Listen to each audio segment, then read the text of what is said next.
آقا سلام و درود، خیلی خوش اومدید به این ویدیو. بعد 8 ماه من برگشتم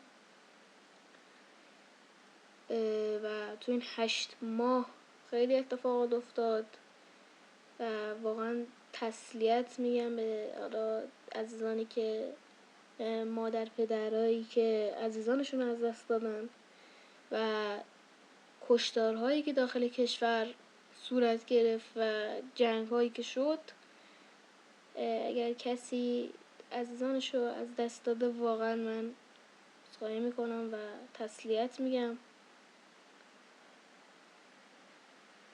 دیگه همین دیگه، هیچ حرفی ندارم، فقط واقعا خیلی اتفاقات بدی افتاد تو این 8 ماه.